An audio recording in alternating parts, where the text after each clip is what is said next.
Hello and welcome back to another episode of Into the 99, where we've got 99 cards, because Commander's number one. I am one of your hosts, Daniel. I am joined with both Sherman and Slothy. Sherman, how are you doing this morning? I am tired. I'm feeling a little under the weather, but I think that's the season. So it is what it is. It's fair. And Slothy, how about you? Oh, I'm doing pretty good. They pushed my going back to work back a little bit, which kind of bummed me out because my leg's still not the best, but it's getting good. You're bored as hell. Yeah, well, I like making money too, right? So, it's the one nice part about it is it does coincide kind of nicely with an event we have coming up, so I don't have to actually book time off work now, which is kind of nice. So, yeah, I'll get that plug out of the way real quickly too. If you are in Calgary or Alberta and stuff, come to the face-to-face event. Come hang out with us. It's November 15, 16, 17. I will be there on Painkillers with Broken Leg. It'll be a good time. That's it. That's pretty much it. Other than that, no, I've been pretty good. A pretty busy week, but it was nice. And then Slothy, how are you doing?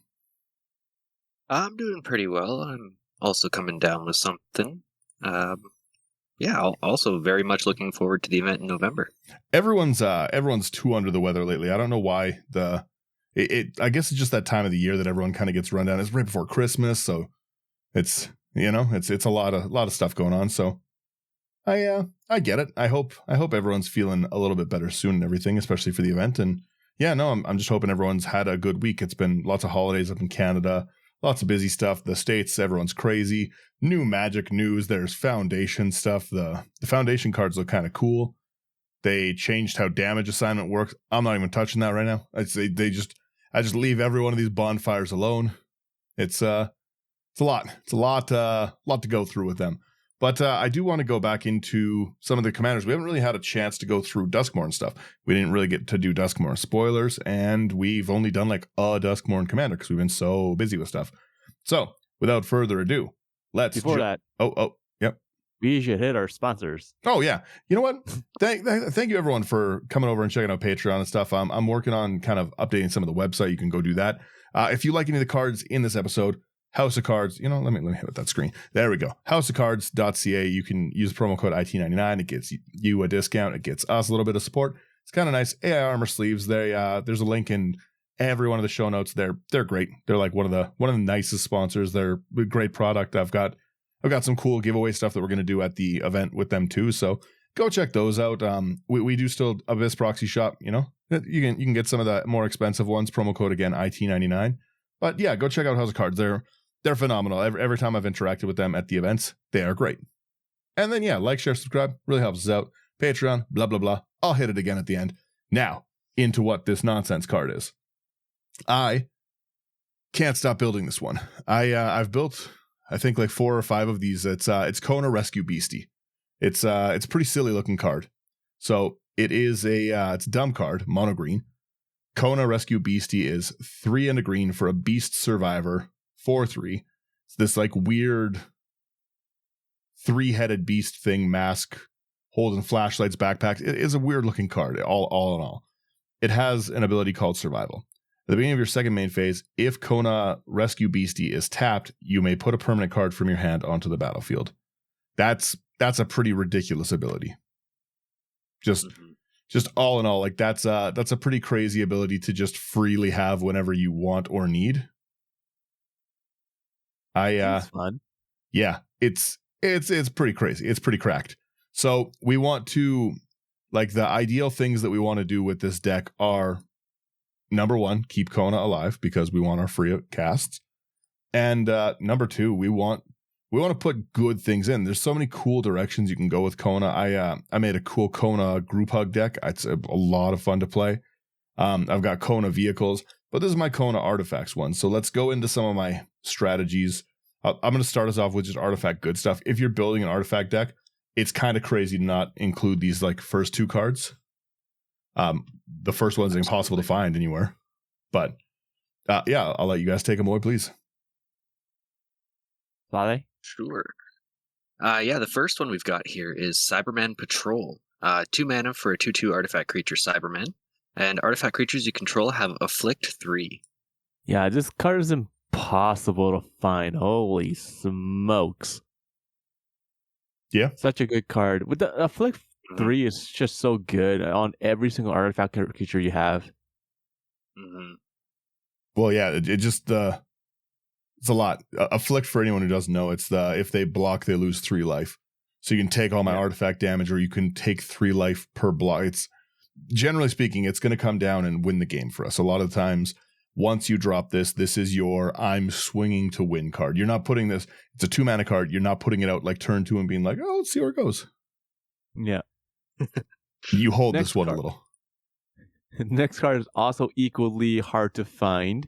It's Cybermen Squadron for 7 mana. Artifact creature, Cyberman, 5/5. Non-legendary artifact creatures you control have Myriad. It's also an obnoxious card.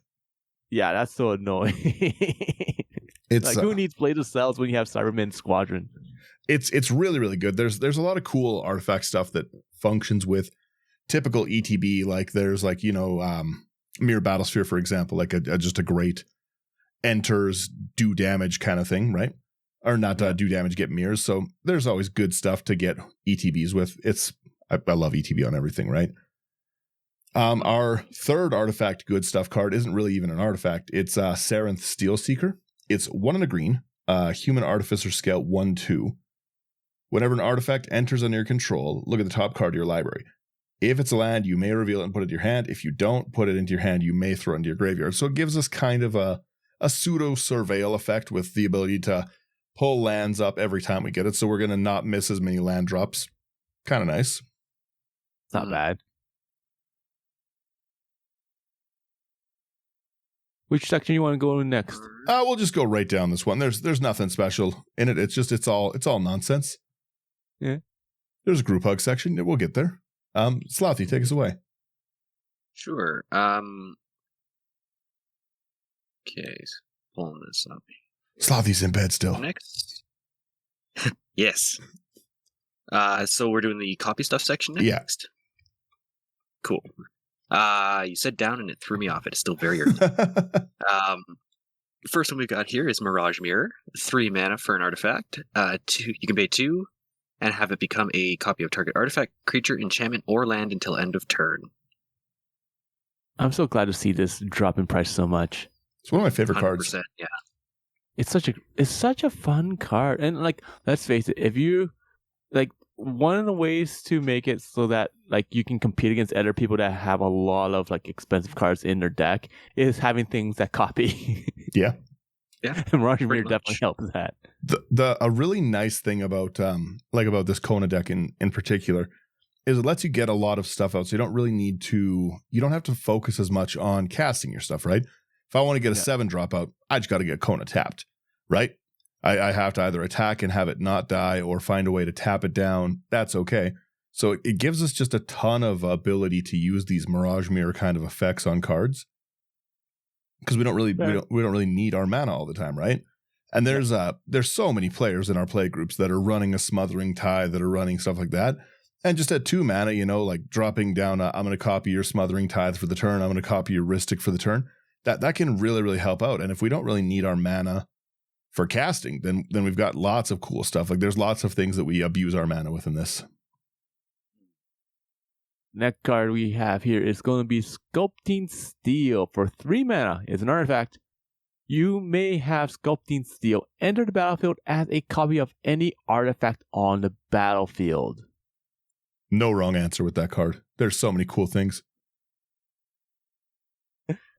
I'm just saying, if you got 2 Cybermen Squadrons, Afflict 6 would be crazy. It's fun seeing the people play this when there's like a liquid metal torque or liquid metal steel. So it's like, okay, you have a creature or enchantment, you just make it an artifact, and then you cast Sculpting Steel after. Well, yeah, and then copy all their cool things. Yeah. I love it. So nice. We've got some decent draw in here. I'll start us off with our draw. We have the Canoptic Spider. It's a 5 mana. Again, so nice that we can just like get Kona out. If we can get it out and tap at the same turn, there's so much big plays. We can go from a 4 mana turn to like really, really high ahead. We got some high value artifacts. This is a 5 mana spider, 4/4. It has flying, which is actually pretty decent. And it has Fabricator Claw Array. Whenever another non-token artifact, creature, or vehicle enters under your battlefield, the battlefield under your control, you draw a card. Very, very good in the vehicle version of the deck. I just couldn't take myself to take it out because every time I get an artifact creature draw, it's pretty good. Yeah. Then we've got the Mercadian Atlas. 5 mana for an artifact. At the end of your turn, if you didn't play a land this turn, you may draw a card. It's an interesting card. It's weird draw. Yeah, it's a weird draw for sure. 100%. You wouldn't run it in a normal deck because 5 is pretty hefty to pay for that, right? But dumping it out for free, very different story. Yeah. I would take that effect for free. Yeah, I normally have this in a deck where it's heavy land because normally in the first like 4 or 5 turns I've dumped so much land on the battlefield I don't care. Yep. That's fair. Yeah. But it's great if you have like something like a burgeoning 2 and stuff and you don't want to play out your lands until other people's turns. You can do that too. It's just like I said, we with free stuff, we want as many cards in our hand as possible. There's going to be a lot of things that draw us cards, draw everyone cards. I don't care because I'm dumping stuff out. Go ahead and draw your counterspell. I'm not casting it. Yeah. Just because like Kona's a little busted because it says like any permanent card from your hand. So yeah. It's like crazy. Not creature, not artifact, just any. Just put whatever you feel in. Yeah, whatever. You want to throw heart desires. Yeah, you want to throw lands in, be my guest. Yeah. Kona's silly. Next card we have here is going to be Mind's Eye for 5 mana. Artifact, whenever an opponent draws a card, you may pay 1. If you do, you draw a card as well. Yeah. Like I said, we've got some weird ways to pay mana for other people's turns that we don't care about. I'm really, really starting to like this next card. It's super cool. Next to Becoming is a 6 mana artifact. At the beginning of combat on your turn, you draw a card. Phenomenal for us. Then you can exile an artifact or creature from your hand. If you do, you create a token that's a copy of it, except it's a 3/3 golem in addition to its other types. So things like a Cyberman Squadron, for instance, like that just is a bigger Cyberman Squadron now, right? The same with like our Mercadian Atlas. We can throw that away. It's going to become a 3/3 golem, still giving us that same static ability. I really, really like this card. I think it's so cool. You're not penalized if you don't discard a card. You just get a draw, which is really cool. I just am really, really enjoying the card in general. Then we've got the Sandstone Oracle. 7 mana for a 4/4 artifact creature Sphinx with flying. When it enters the battlefield, choose an opponent. If that player has more cards in hand than you, draw cards equal to the difference. That's a silly card. It's interesting. That's a silly card for free. I like it. Pseudo card draw. It is pseudo card draw. Yep, that's fair. All right. We have a silly card here. Staff of Nin for 6 mana. Another artifact. At the beginning of your upkeep, you draw a card.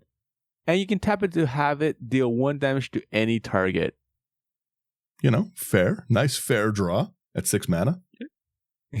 6 mana is excessive. But once again, we don't care because we're not going to pay it most likely.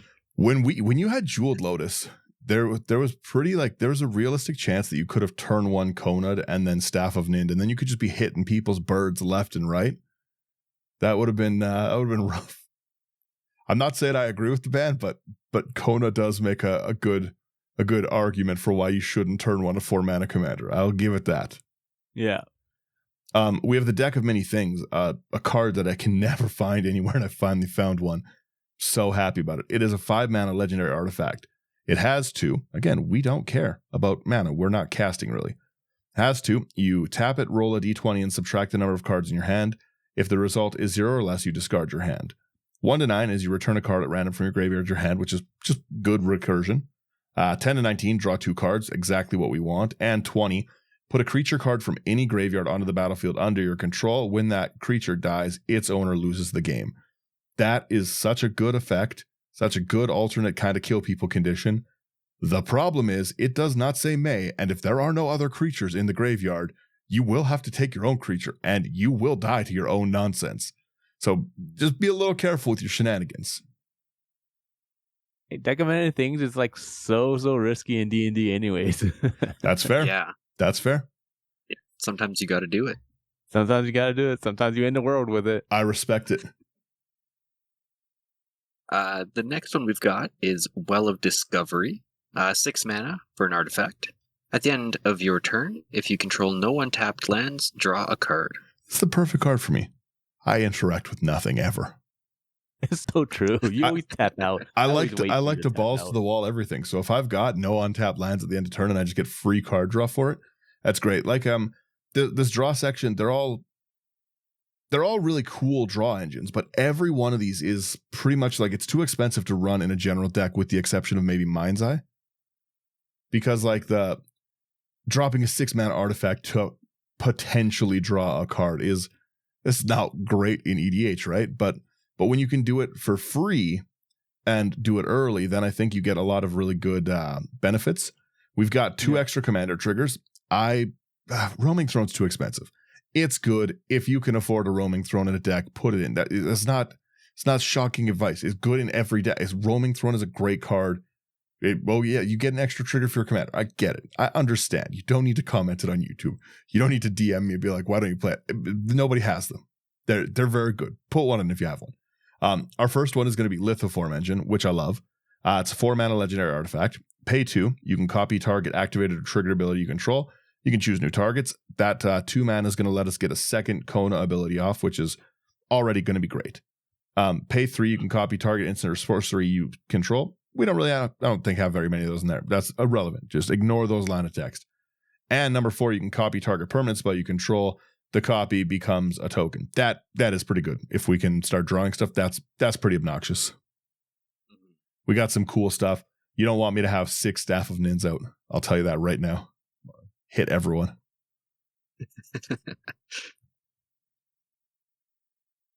Do you want this next one, Sherman? I think you got skipped. Doesn't matter. I don't care. Okay. Then we got Strionic Resonator.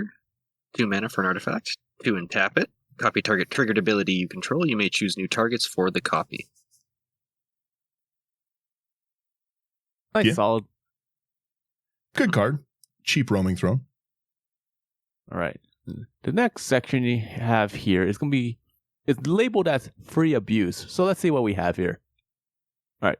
So first card we have here. Oh, goodness. I hate this card. So we have Chimil, the Inner Sun, for 6 mana. Legendary artifact. Spells you control can't be countered.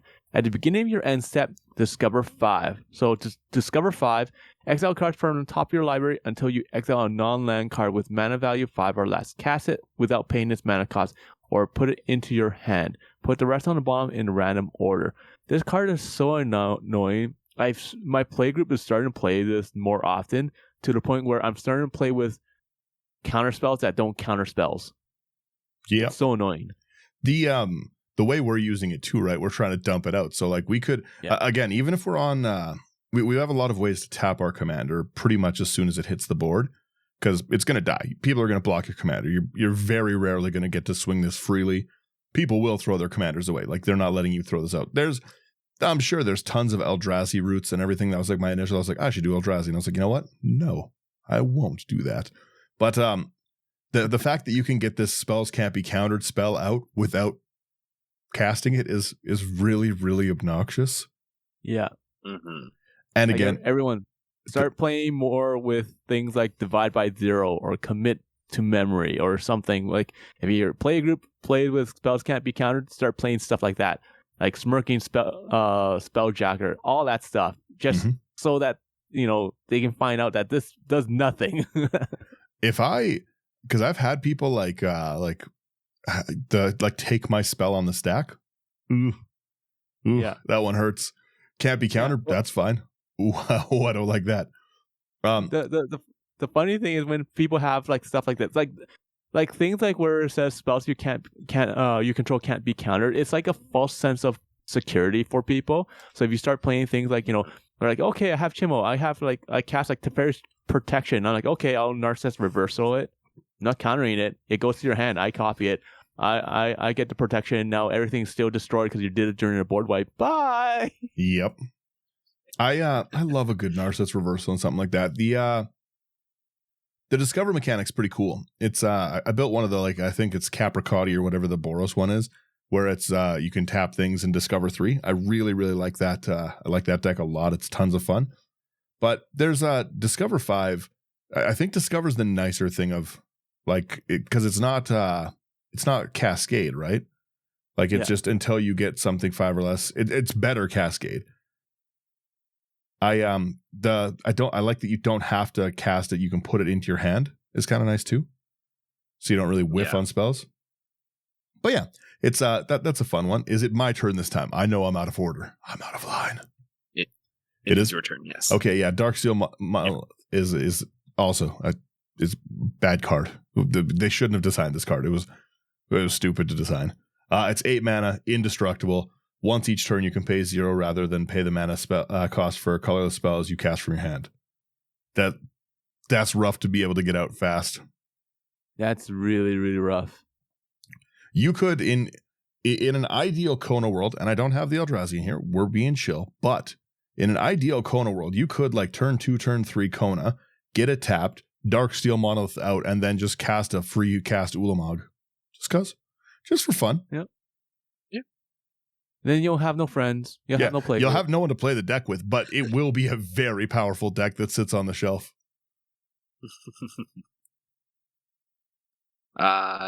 Next one we've got is Kodama of the East Tree. 4 double green for a 6/6 legendary creature spirit with reach. Whenever another permanent you control enters, if it wasn't put on the battlefield with this ability, you may put a permanent card with equal or lesser mana value from your hand onto the battlefield, and it has partner. Equal or lesser is crazy. That's nuts. Why would they make that?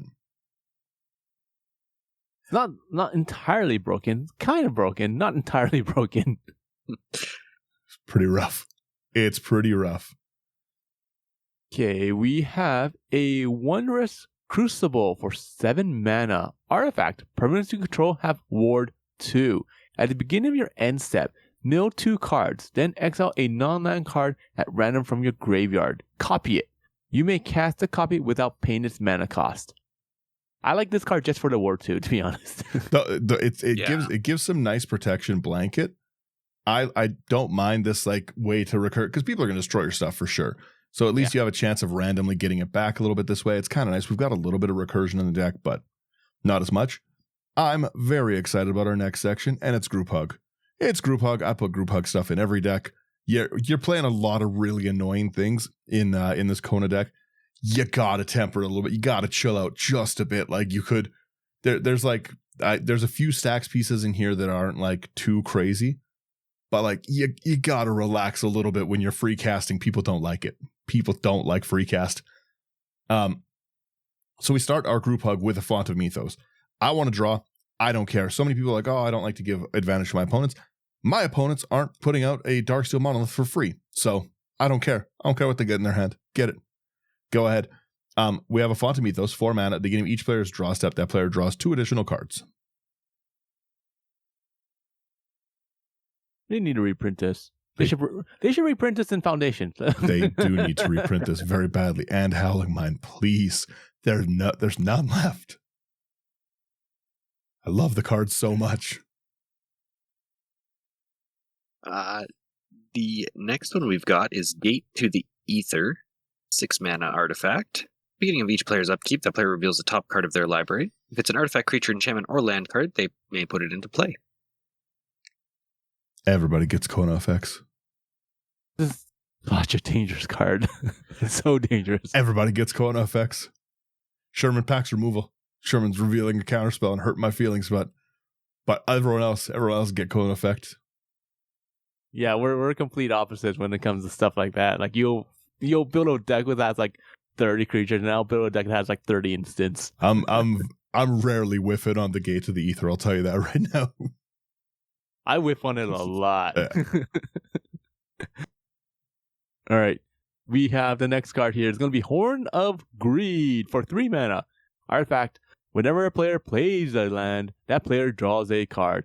What the heck? Why is it $21? It's so expensive. All of these Group Hug things need a reprint. I'm not saying that the Group Hug Legion is strong, but The Group Hug Legion is strong and they're all animals. But seriously, why is this 20? I remember when this card used to be like $5. My Group Hug section, I think, is like almost the most expensive section in here. It's like $60. Good golly. Yeah. This should not be that high. What the hell? It's just fun to say pot of greed every time I get somebody. I play a land, pot of greed. I love that meme so much. It's just like I cast pot of greed. That's not how the card works. Oh my goodness. I cast Horn of Greed to draw 3 additional cards from my deck. Yeah. That's a good one. We have Horn of Plenty, another card that I've started shoving into decks, which is really, really cool Group Hug. It's a little pricey, but again, the fact that we can get it out so cheap with our commander is great. 6 mana. Whenever a player plays a spell, he or she may pay 1. If that player does, he or she draws a card at the end of the turn. It's like reverse Rhystic Study. Do you pay the 1 to draw? True. I like it. Next one we've got is Howling Mine. 2 mana artifact. Beginning of each player's draw step. If Howling Mine's untapped, that player draws an additional card. $5. Why is it $5? Make this a 50-cent rare. Yep. Because Reprint you it. bought them all and driven up the price of it. I'm wrecking the stock individually.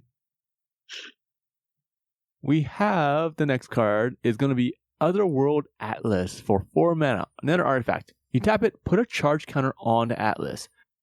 Or you can tap it and each player draws a card for each charge counter on the Atlas. Yeah. Just again, it's nice, a fun card. Nice. Once you get it Group going, Hug. it is pretty fun. I do like the Atlas a lot. We have Pier's Whim. We do have a lot of lands in this deck we actually want out. I run because it's so artifact heavy, I run the Urza lands in here. So it's very fun to be able to go fetch your Urza lands. But there's some cool, like we'll get to our land section. There's lots of lands we actually do want. Pier's Whim is 3 and a green. For each player you choose friend or foe, each friend searches their library for a land, puts it onto the battlefield tapped, then shuffles. Each foe sacks an artifact or enchantment. I almost always choose friend. Pretty much, you've got to have really wronged me for the day. Someone's attacked me for 1 damage. Foe for life. I'm normally pretty chill with the friend or foe cards. Mm-hmm. Next up, we've got Temple Bell, 3 mana artifact. Tap it to have each player draw a card. Nice, simple, easy, effective. Also $7. Why? Yeah, like all the Group Hug stuff is crazy right now.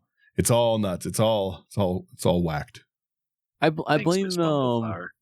yeah. True. To be honest, yeah, true. They didn't put any of the cards in the deck. Yeah, so everyone had to go buy them. So true.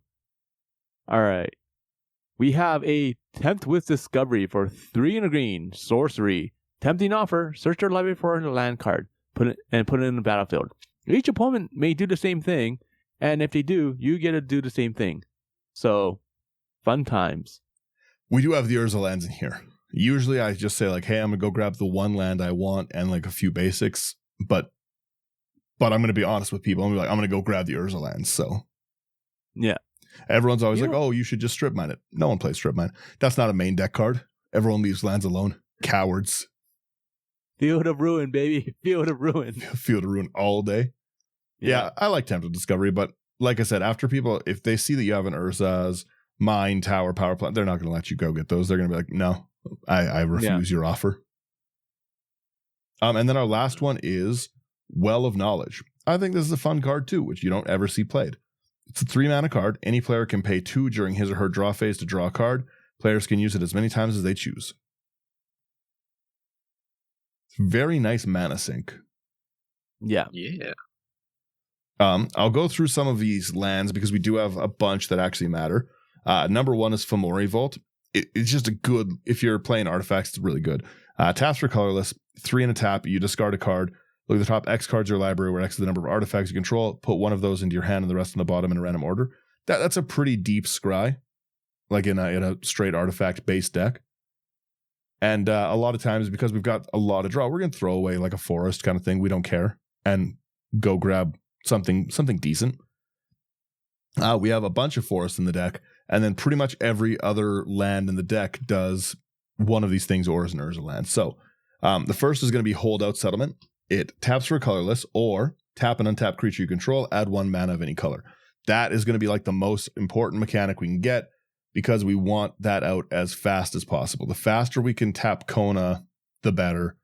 People are going to try double block Kona, kill Kona. We don't want Kona to die. The whole point, it's a survivor. It's a survivor. We need it to survive, and we don't want to attack. So a lot of these lands do those kind of things. We have Scene of the Crime, enters tapped, taps for colorless, pay 2, tap an untapped creature you control, add mana of any color, or you can later game, pay 2, sack it, draw a card. So pretty decent card. It's a clue artifact land as well, so we can, if you have I don't think I have it in the deck, but a prototype portal, you could prototype portal Scene of the Crime like every turn and have this crime land, which is cool. Survivor's Encampment is another thing, basically the namesake of the deck. You tap for a colorless, tap an untapped creature for 1 mana of any color, blah, blah, blah. The Shire enters, taps unless you control a legendary creature, taps for 1 in the green, tap an untapped creature you control, create a food token. We have all of the Urza's lands because we're bad people. So, but yeah, it's we have Cave, Factory, Mine, Power Plant, Tower. Urza's Workshop is pretty expensive right now, and it sucked to go by. It's a good card, but yeah, it's tap it, Metalcraft, add it for each Urza's land you control, activate it only if you control 3 or more. That's it. All right, back to the actual deck. Someone else, please.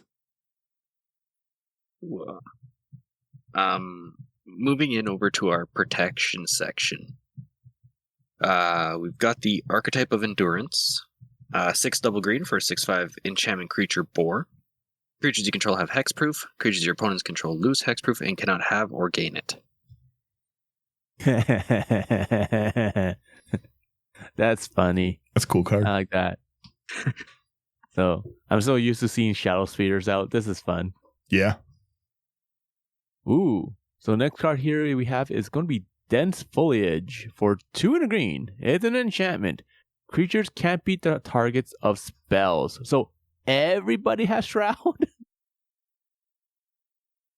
This card shuts Sherman's deck down. All creatures, yep. You'll remove nothing. I wouldn't mind this if I'm playing Hirobi, so so people will leave me alone, and then they're like, "Oh, okay, this is not so bad." And the moment they get rid of Dense Foliage, you're like, "Oh crap, Hirobi is out." Yeah. Right. We have a Dolem Gate here. It's 2 mana, prevent all combat damage to be dealt to attacking creatures you control. Again, this is only to keep Kona alive. I did not realize this was a $20 card now. Oh, yeah. I know. Trust me. All of these things expensive. Are hurting me deeply. Yeah. I think a cheaper option would be something like Bubble Matrix. Probably. Mm-hmm. Yeah. So I think that one's like maybe like a $4 or $5 card. What is Bubble Matrix? Bubble Matrix is like if I remember correctly, it's a 4-cost artifact. All creatures dealt damage receive 0 damage instead. So or pretty much prevent all damage. All damage dealt to creatures is reduced to 0. That's awesome. Yeah. Yeah. I think it's a cheaper option. It's like $3. I think it's like maybe $4 or $5 now. It's only 3. Oh, see? Even better. That's really cool. All right. Yeah. Well, Bubble Matrix is a much better card for that, and especially we can put it out cheap, so. Yeah, I had it in Locust God. That's the reason why I know. I'm gonna put that on my list of cards to buy. That's a really cool card. Look at me learning. Rule changes don't matter when you have cards like that. Yeah, right. I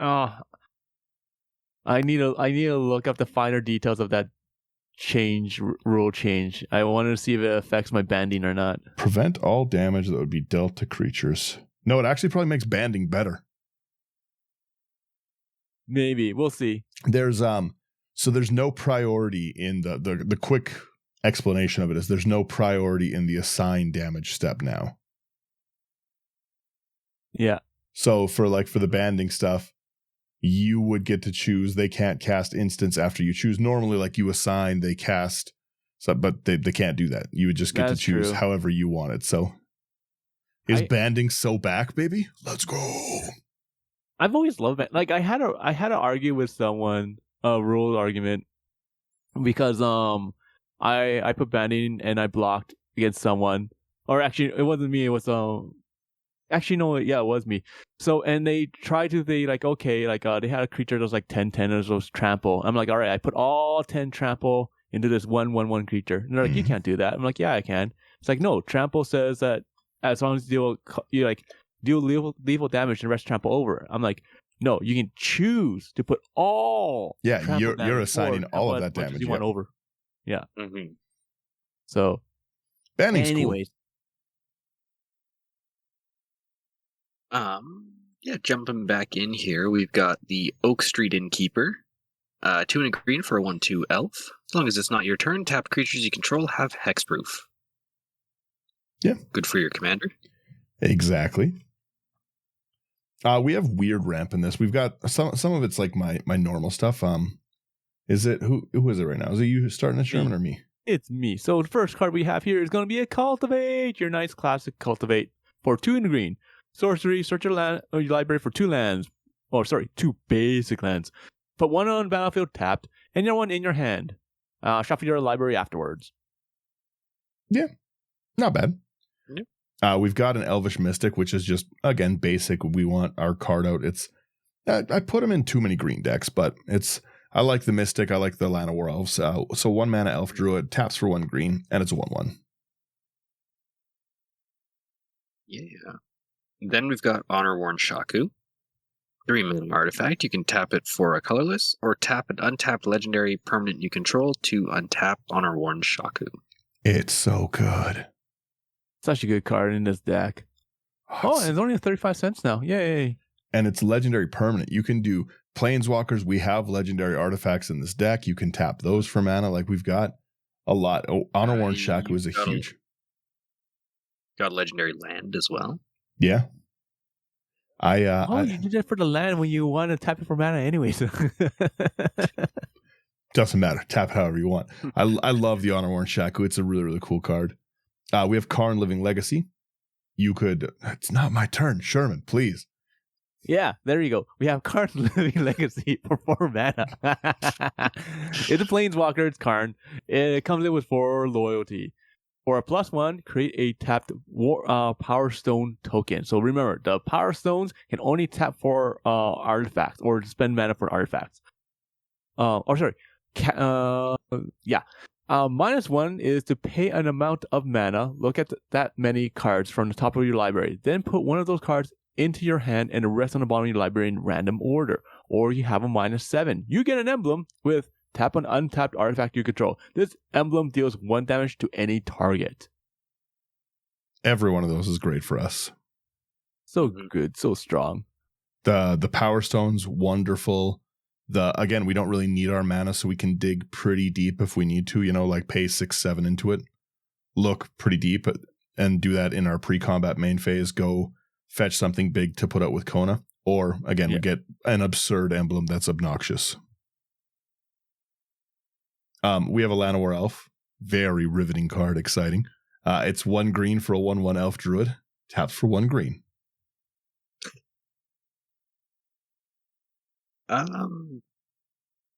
Then we've got Relic of Legends. 3 mana artifact. Tap it for 1 mana of any color, or you can tap an untapped legendary creature you control to add 1 mana of any color. And then a classic Soul Ring. So 1 mana, you can tap it to add 2 colorless mana. I heard they're gonna ban this one. Bracket 0, baby. Let's go. Anyways. Yeah, right. Soul Ring still good. We have a Thought Vessel because we do want no max hand size. Reliquary Tower would be good, but I didn't think it was good enough to include. I like it more on a mana rock. So we have the Samurai Starfish himself. 2 mana, you have no max hand size, taps for 1 colorless. That's what's drawn on the card, right? I'm not schizophrenic. Yeah. Like, I don't know what else it could be. I mean, I see it, but I'm probably not the right person to be asking if you're schizophrenic or not. What do you think, voices?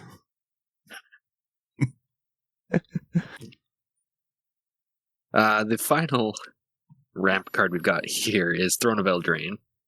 5 mana for a legendary artifact. As it enters, choose a color. You can tap it for 4 mana of the chosen color. Spend this mana only to cast monocolored spells of that color. Or you can pay 3 and tap it to draw 2 cards. Spend only mana of the chosen color to activate this ability. That's not bad. Holy smokes, it's $23. Yeah, there's a lot of expensive pieces in this one. This is one of my not as cheaper decks. This is $380. Yeah. There's you could budget this version down a little bit by getting rid of just some of those nonsense $20 cards everywhere, but put in a Mind Stone or something. I get it. We have a recursion section here. Yeah. So we got starting off with Conduct of Worlds for 2 double green artifact. You may play lands from your graveyard, and you can tap it. Choose target non-land permanent card in your graveyard. If you haven't cast a spell this turn, you may cast that card. If you do, you can't cast additional spells this turn. Activate only as a sorcery. We're not casting stuff when we're putting stuff in. It's fine. Exactly. It's a very nice piece. The next one, I'm shocked you don't see it in more decks for how good it is. Like, I don't know, what was it? Like, was it just not in? I have like a few of them sitting around. Dominaria United Commander, and I think that might be it. Yeah. So I guess that's why you don't see it more. But Gerard's Hourglass Pendant. It's 1 mana for legendary artifact with flash. If a player would begin an extra turn, that player skips it, which is just a good static effect in general. But 4 and a tap, exile it, return to the battlefield, tapped all artifact, creature, enchantment, and land cards in your graveyard that were put there from the battlefield this turn. There's so much mass wipe and stuff, like a Vandal Blast would kind of wreck our day. Yeah. But if you try to Vandal Blast me and I bring it all back, oh buddy. Oh, you're in for a world of hurt then.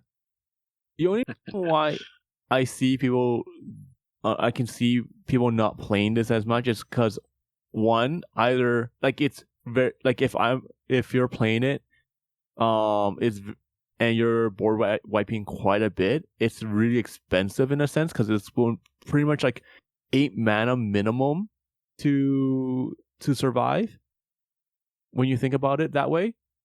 So, because like let's say like your classic Wrath of God, right? Most Wraths are like 4 mana or above. Yep. So and then 4 mana there, and then 4 mana for the Hourglass. I can see it being expensive. And then if you're not playing that many Wraths and you're still playing this, you have to keep 4 mana up just in case. Yeah. So it's kind of expensive for that. It is a little bit of an expensive piece to keep. I like it for there's a lot of times I get blown out because I'm trying to over stack a board, I wait till people draw a big piece of removal, so it's very nice. This obviously isn't going to help you in like a farewell situation where everyone exiles you. Ooh, that hurts. Everybody lives. Yeah, true. Yeah. All right, Slothy, start us with our lovely removal section. Not an instant. Not an instant. I don't even know if there is an instant in the deck so far. So far, no. I'm not beating the allegations. You have flash. It's good. yeah. I have an artifact that has flash. We're fine. I'll put in what's the mirror flash card? Shimmering. Shimmer mirror. There we go. Yeah, exactly. Shimmer mirror. Yeah. Put a slot of shimmer mirror in. Then everything is an answer. The first removal piece we've got here is All Is Dust. 7 mana for a tribal sorcery Eldrazi. Each player sacrifices all permanents they control that are 1 or more colors. All right, there's 1 Eldrazi card in the deck. I'll admit. Mm-hmm. You lied to me. I forgot about that. I forgot that was the tribal one. that generally ends the game. Then we have the Cityscape Leveler for 8 mana. Artifact creature construct. It is an 8/8. It has trample. When you cast a spell and when our Cityscape Leveler attacks, destroy up to 1 target non-land permanent. Its controller creates a tapped Power Stone token, and it also has Unearth of 8. Since it makes Power Stone tokens, it is technically Group Hug. I'm just saying it. I know. They just needed that 1 piece of ramp, right? So tapped Power there Stone. You go. Let's not be crazy. Yeah. And then we have Terastodon, because Terastodon is just a dirty card to drop on turn 4 if you get it without Kona. It's 6 double green for a 9/9, which is a crazy early drop. It enters, you can destroy up to 3 target non-creature permanents. For each permanent put into the graveyard this way, its controller creates a 3/3 green elephant. If you can turn 4 this, you can realistically ruin someone's night. You can wreck all of their lands early game. And again, you might not have people to play with if you play that way, but you do have a way to seek vengeance on those who have wronged you in Commander games by blowing their lands up. I'm just saying. I'm not saying it's the right thing to do. I'm saying it's something I've done. It is a thing to do. Yes, it's a thing. Yeah, Terastodon's pretty rough removal. I almost always hit lands with it. I'm a bad person. Sometimes you need to do it. It's so funny to hit people's like one color of lands and stuff, like be like, I'll take all 3 of your red sources away. Hilarious. I think it's so funny. Remember, okay, there's another reason why we want to clone things, right? So if Dan brings out Terastodon, it's okay. I'll cast a clone. I'll make a copy of Terastodon, and I'll hit him. I'll destroy his Urza mine, power plant, and that would be rough. I assemble the mine, power plant, and tower, and just get them wiped with the Terastodon clone. Ugh. Yeah, Terastodon's kind of mean. And then we have this weird section that is pretty chill. Don't worry about this one. Right. Don't worry about this one. Hence, you named it Stacks. Totally, yeah. Let's totally ignore it. All right, I won't. I can't beat the allegations on this first card. I believe it is my turn. Yeah. Okay. Perfect. I wanted to read this one. We've got Nullstone Gargoyle, 9 mana for an artifact creature gargoyle. It's a 4/5 with flying. Whenever the first non-creature spell each turn is played, counter that spell. I looked. Yeah. You do not have a single instant in this deck. Good. We don't need it. But you've got that. You've got that, so you're good. We don't need it where we're going. Anything non-creature that we're playing, we can just put in to play. So we're looking fine. It's okay. So plus you have like a Chimmel, right? So if you have Chimmel out and you cast this, your first spell that you cast as non-creature doesn't matter. Very true. Mm-hmm. I play that way in Tagam. I should name this deck Kona permanent ban from the group, because it's all permanents. And you'll get kicked out of your play group playing this way. But it's fun. We're having a good time. Speaking of our good time card, Sherman. Sure. All right. We have a Portal to Phyrexia for 9 mana artifact. When a Portal to Phyrexia enters the battlefield, each opponent sacrifices 3 creatures. At the beginning of your upkeep, put target creature card from a graveyard onto the battlefield under your control. It's a Phyrexian in addition to its other types. That's another card that can wreck the game early. Yeah, that's a really strong card. If somebody, again, if we, the faster we get these big pieces out, the more powerful we are, right? If we go from having 4 mana to dropping a 9 mana piece out, right? Like a 9 mana piece is supposed to be strong in the game, right? Like you shouldn't see a 9 mana piece out. And if this is like hitting people's early ramp and early commander that they've gotten out, I'm just saying, you want to Jeweled Lotus your commander out and then get turn 4 Portal Phyrexia, be my guest. You lose it. Now you're down to 3 mana and your commander costs 6. Grow up. Once again, play more interaction, play more removal. Then you don't have to worry about this. Now look at you at the table, tears in your eyes, crying about I hate this game. Yeah, Portal to Phyrexia is pretty mean. See, people wonder why I play with so much removal. Look at how I have to deal with all this crap every single time. They run no removal for a reason. I run all the removal because I have to deal with this stuff that constantly comes at my face. Yeah, Sherman's just a mediator. I need to make that onto a shirt at some point. I don't run removal. I need to be removed. I don't run the removal. Yeah, I always need to be removed. I'm always the problem. Well, no, I'm the solution. So, like, you need to remove me so you become the problem again. There you go. Yeah. You're the problem to the problem. Yeah. That is true. Sherman is normally keeping me very in check in games. don't like it. I don't like it. No more Tarmogoyfs for you. No. We have Titania's Song, which is an interesting game ender for us. So we've got a ton of artifacts, and the fact like Titania's Song can kind of throw them in, but it's 3 and a green. Each non-creature artifact loses its ability and is an artifact creature with power and toughness equal to its total casting cost. If it leaves play, this effect continues until the end of the turn. Portal to Phyrexia being a 9/9 creature like late game as like a swing out kind of card is pretty crazy, especially if a board wipe has just gone off.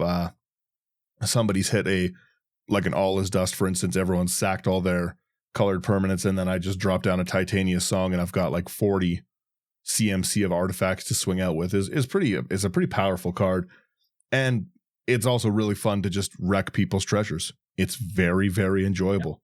There's zero. It's true. Yeah. No more foods. No more clues. Yeah, exactly. And then we have we have 2 final sections. Wow, I've got so many cards in here. It's such a stout list. Our second last section here is Tap Our Commander. These are going to be like vital cards to get out early because, again, we want our commander tapped. There's a ton of like ramp adjacent cards in here, I'm going to call them. Because they kind of ramp, kind of don't. Who's starting us off? Is it Slothy? Sure. First one we've got here is Bramble Snap. 1 and a green for a 1/1 elemental with trample. Tap an untapped creature you control. Bramble Snap gets +1/+1 until end of turn. Nice. Simple. Easy. Effective. Yeah. Yeah. Next card we have here is Citano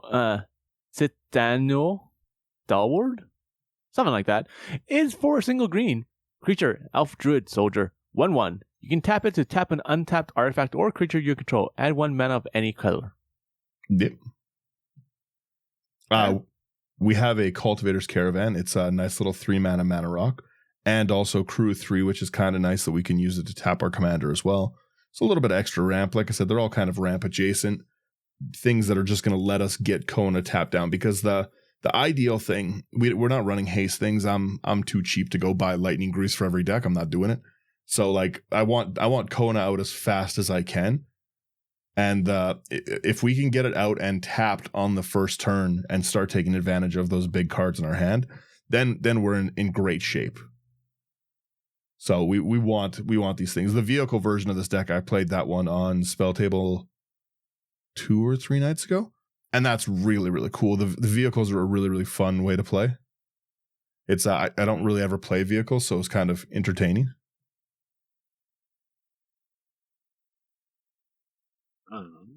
Next up, we've got the Jaspera Sentinel.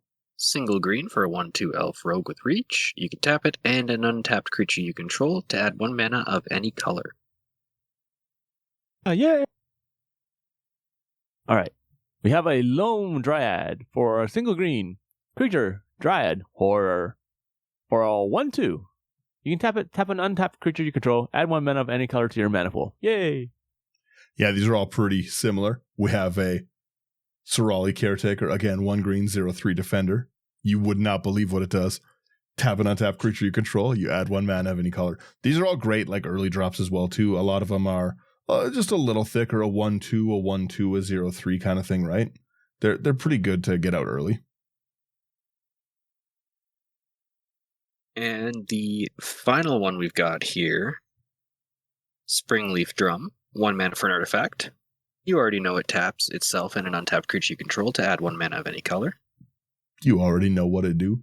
That's a really nice cheap section, 363. It's very good. I've got some really cool budget versions of Kona that I'll put in the show list too. You're getting like 5 deck lists this week. 5-hour episode. No. This is our last section here, so I will believe it's Sherman who takes us away. So our last section is tokens. So we have Canoptech, something like that. Scarab Swarm. I'm not a Warhammer player, okay? Leave me alone. For 4 mana, artifact creature insect. It's a 1/1. Flying.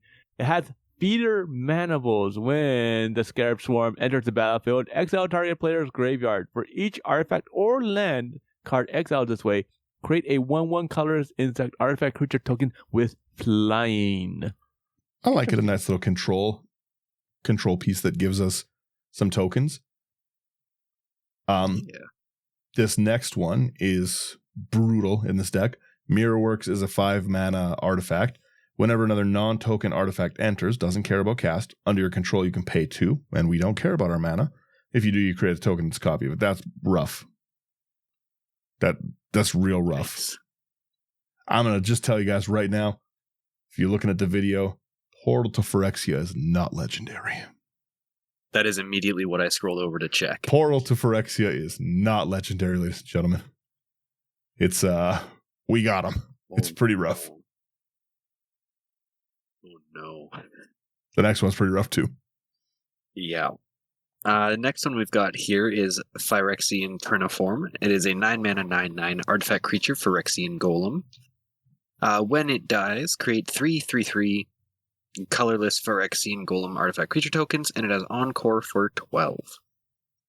Ooh, that's a big encore. That is a big encore. But it for what you get when it dies at the end of it, like getting the 3/9/9, so 27 damage of swing, and then That's 27 more damage of golems out is pretty crazy. Very true. And it hurts. Yeah, it's very hurtful.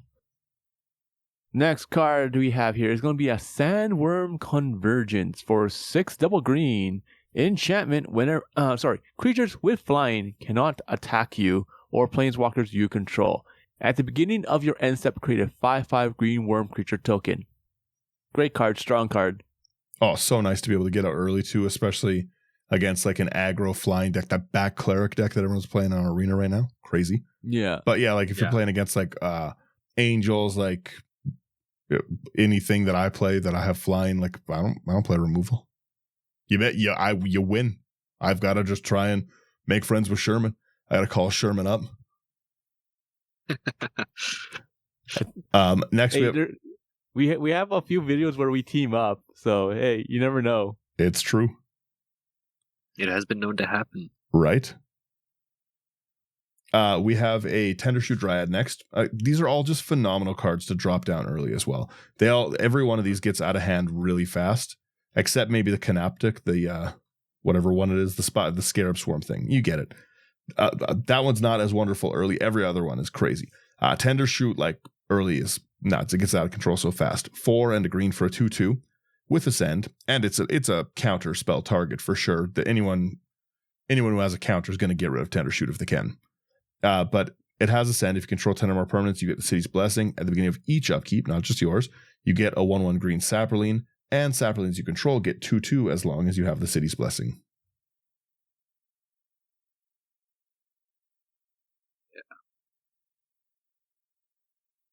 Ooh, I really like this next card.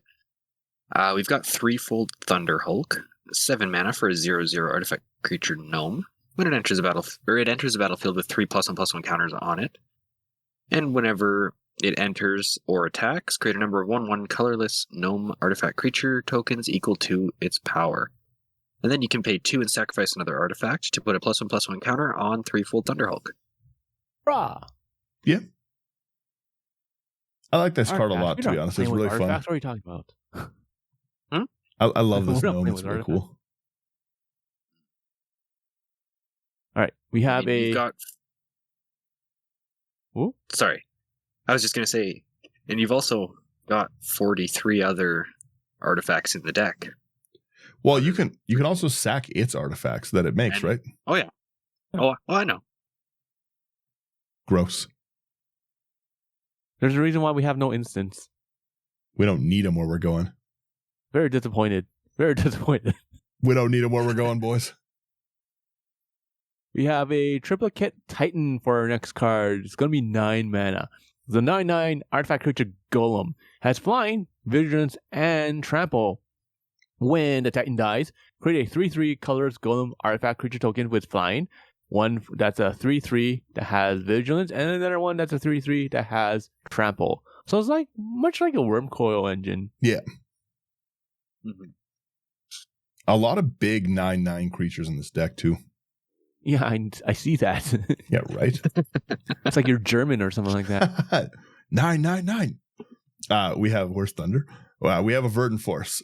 It's 5 triple green for a 7/7, and at the beginning of each upkeep, you create a 1/1 green sapperling. You don't really see Verdant Force as much lately, and I really like Verdant Force and its Verdant Force like effects.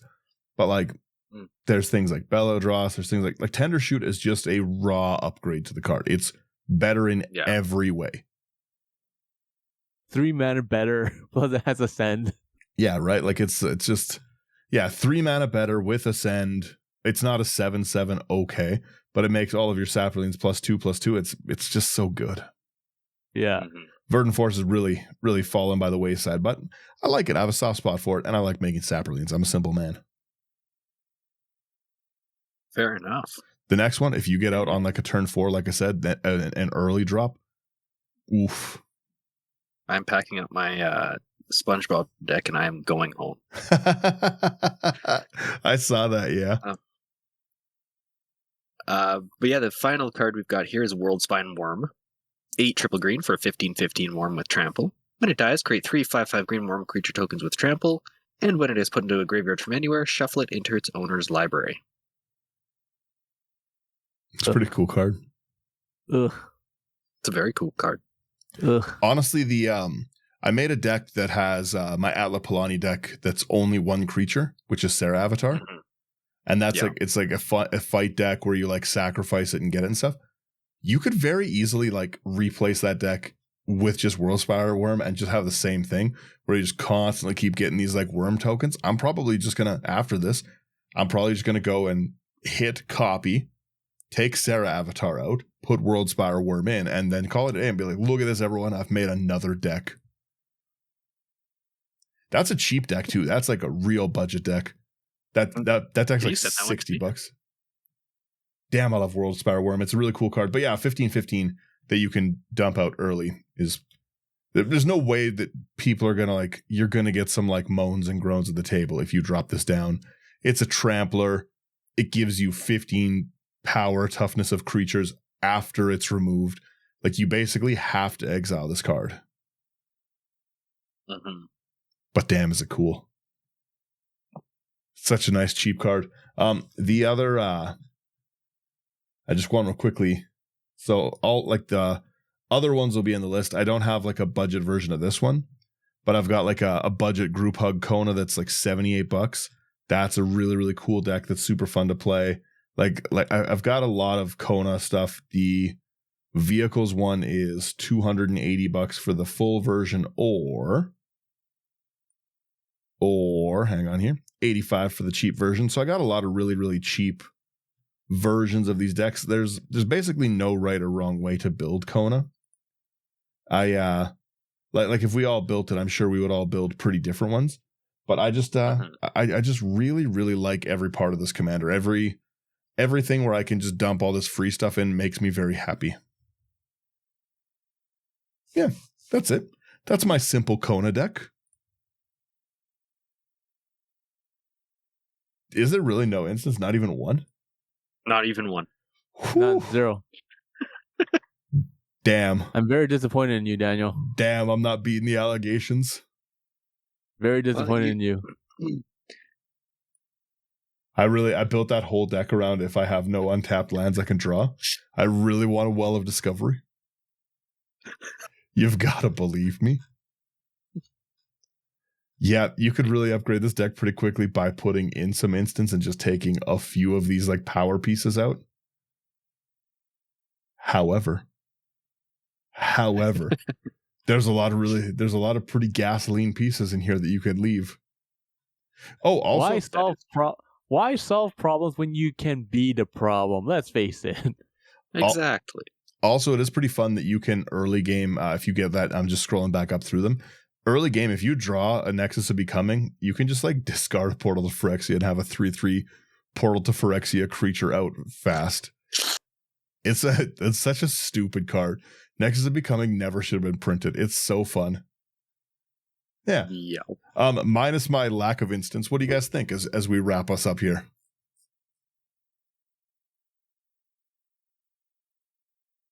Slothy, go ahead. Okay. I like I quite enjoy it. I think it's going to be mean.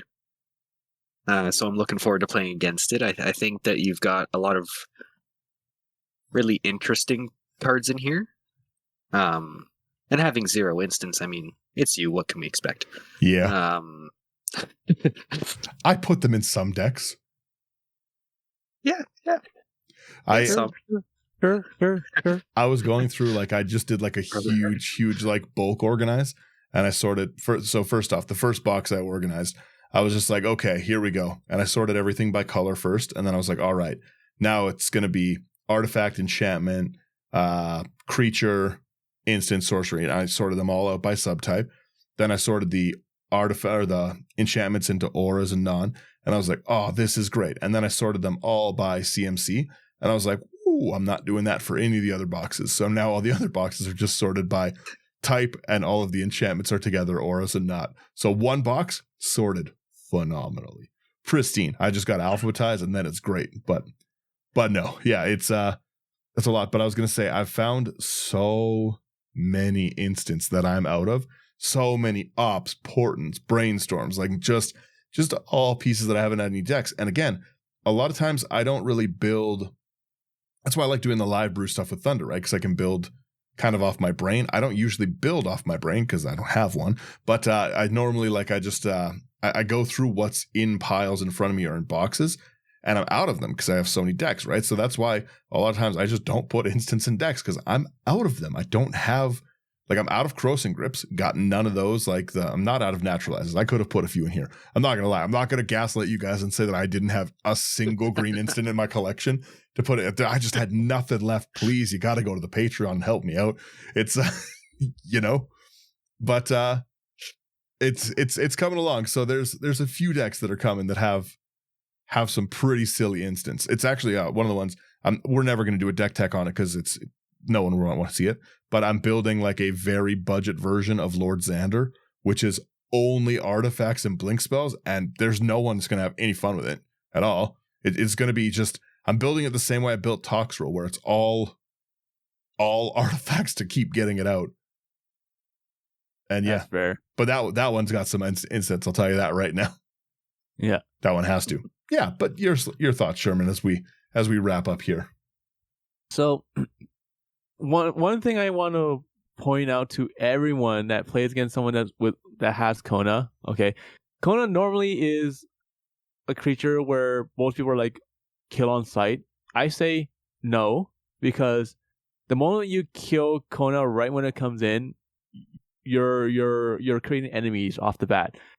Let them have at least one turn where they're throwing something big out and then destroy it, or the big thing, and then now you can tell the table, hey guys, this is why we need to take out the Kona player first. Okay, so like we want to be political here. Like, so like if we're playing and I see Daniel come with this, okay, I'll let him have Kona for at least one turn, depending on what he throws out. If he's throwing out the portal to Phyrexia, we're gonna kill him. Yeah. I'm gonna politic. Like, well, this seems like a really strong deck. It seems like a lot of fun if you are the pilot of this deck. If you are on the receiving end on this deck, I think it might be a little bit more painful. What's the salt score on this? It says the salt score is only 34 and that it's under the salt score. It's lying. It's not being real. It's only, the salt score is only low because it's like, okay, you're playing a jank deck because you have no instance in your deck. It's lying. But yeah, no, it's you make a really, really good point there before we wrap up. Like so many people blow they blow removal the moment something hits the board. You know what I mean? I play Kona. We don't even pass a phase. Somebody exiles it. All you've done is make me angry, and you haven't had a chance to get the whole table on your side now because you're like, oh, well, whatever, it's dealt with. Now I'm trying to target you. And on top of that, you haven't made the ally of the friend. Like you said, let them drop one big annoying thing, kind of like wait until you need to actually use that piece of removal. Wait until I drop like something big, like like let's say that I get one of that Schimmel out, right? The Inner Sun. It's so easy to just be like, Daniel is being a problem. He's trying to be uncounterable. Unless you play with me, you don't know that I have no instants and sorceries in the deck. So you're like, we now can't interact with him. We can't do this stuff. Like, he's a problem. We've got to kill him. And now I'm fighting the table. And no matter how good your deck is, fighting the table sucks. Fighting the table is not a good time, right? Like, because it's hard to beat the allegations of like, I'm not doing anything, leave me alone, when I like turn 4 out another 6 mana, 8 mana, 9 mana kind of thing, right? Yeah. So it is kind of nice to just let people sometimes bury themselves with their own play style, right? Like, because like you said, getting the table on board, it takes all the focus away from you. So you get to build your board state up, not having to worry about the interaction of other people because they're saving it for me now. You've made a common enemy. It's a nice way to play. It's smart politics. Like we see the different play styles here. Like you can see, like when Daniel says like he plays like with nothing but pure gasoline. This is the perfect example of his style. Okay, this is pure gasoline. Nothing but pure fire at like pure fire. I'm giving everyone draw. I'm letting everyone you draw whatever answer you want. Let's go. Yeah. So it's like, okay, let's see how much interaction you have. Okay, how many answers you have? Can you draw into it? And do you have enough to deal with all my monstrosities here? Right. This is Daniel's style. And then you look at my style. It's like, no. I have to have at least 16 to 18 answers for every single deck that he plays for this reason. I mean, like I have you're not like wrong. 7 or 8 like board wipes in my like Magnus Calgar deck for a reason. I honestly, that's a deck really quickly too. I wanted to build for so long. It's such a cool commander. I love the Marnius, but yeah, that's it. Like you said, it's this is like normally I kind of chill out a little bit on my play style for our own deck techs. I'm like, all right, I won't be the worst of me. I won't be my character, but this deck is like all how I am. The mono green group hug version that like I'm gonna bring that one out to face. It's really, really fun to play. The being able to dump those big like you become the monarch like Dawnglade Regent, those kind of things out. Dumping those out, becoming the monarch, getting a coveted jewel out early, like they're like really, it's a super fun way to play. And it's not as feel bad. Everyone seems like they'll like that one more. But man, this one's fun to play. The vehicle version is really cool. It's I think the mid-range of it, there are a few instances in that. I know, but there's not many, trust me. Yeah, that's it. I'm gonna let me get over to our lovely screen. Woo, where's my button? Bam. Thank you guys for getting through my great deck full of instant gratification cards. That's my playstyle, instant gratification. Like, share, subscribe. It really does help us out with things. Come out and see us at face to face. It's a good time. It's always fun to interact and play. We're going to be recording like we always are and everything. So come play. I think I'm going to put together a deck that we'll do a giveaway with as well, because I've just got too many decks. Got nowhere to put them. So probably do one of that. And if you want to come out and you don't really play a ton, come learn to play. Come play just silly games with us. It'll be a fun time. If you want to support us above, like, share, subscribe, come to Patreon. It's always fun to chat with everyone, brew decks over there. Go to houseofcards.ca for any of these like expensive ones. There's some banger ones, but I did get I put a few orders in, like 2 separate orders now because I have no self-control, and they come fast. They're really, really quick, especially over in Canada and stuff.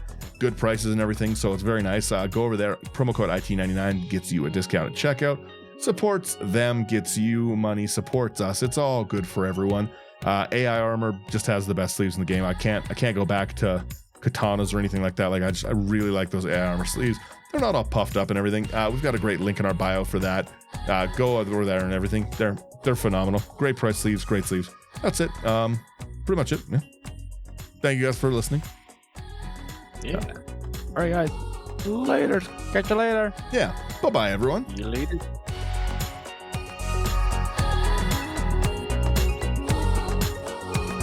Let's give everyone a little second with the music here.